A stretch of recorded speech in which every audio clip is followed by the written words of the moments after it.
تخيل انك قاعد في بيتك فقير، مفيش تعليم، مفيش وظيفة، والناس حواليك شايفين انك مش هتطلع بحاجة، بس جواك يقين بالله ان ممكن تطلع حاجة كبيرة. عارف ده حصل مع مين؟ الامام ابن حجر العسقلاني، واحد من اعظم علماء الحديث. كان في بدايته مش فاهم، بيحفظ ومش بيفهم كل اللي بيحفظه، وفي مرة بعد حفظ كتير وهو مش عارف يفهم الحاجة اللي هو حفظها، جه في دماغه زي ما بيجي في دماغ كل الناس لما بيقعد على حاجة كتير ومش بيعرف يفهمها. حس بالزعل الإمام ابن حجر رحمه الله، وفي مرة كان خارج بره البيت في الطبيعة، شاف مية بتنزل على صخرة وبتنحت فيها، فقال العلم كده، كل قطرة ليها تأثير. ومن يومها بقى من أئمة الدنيا في علم الحديث. والإمام النووي رحمه الله اللي اسمه مربوط بكتاب رياض الصالحين، اللي مفيش بيت تقريبا مفهوش الكتاب ده، كان بينام في اليوم ساعتين بس، والباقي علم وعبادة وسعي. بدأ من بيت بسيط، لكن شوف أثره النهاردة عامل إزاي في الدنيا كلها. ملايين بيتعلموا منه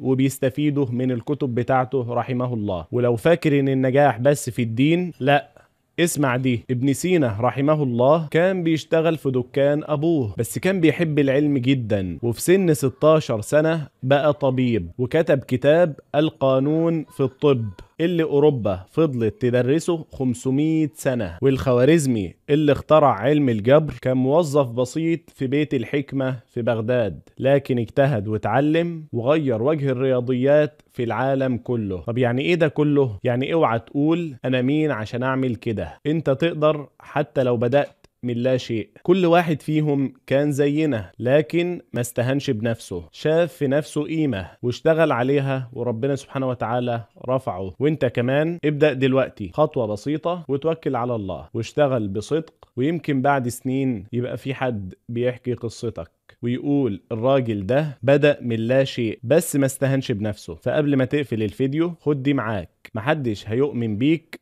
قد ما تؤمن بنفسك، وكل خطوة صغيرة بتقربك من حلم كبير. فخليك واثق وخليك مكمل، وما تنساش ربنا سبحانه وتعالى ما خلقكش عبثا. أنا عبد الرحمن شريف، والسلام عليكم ورحمة الله وبركاته.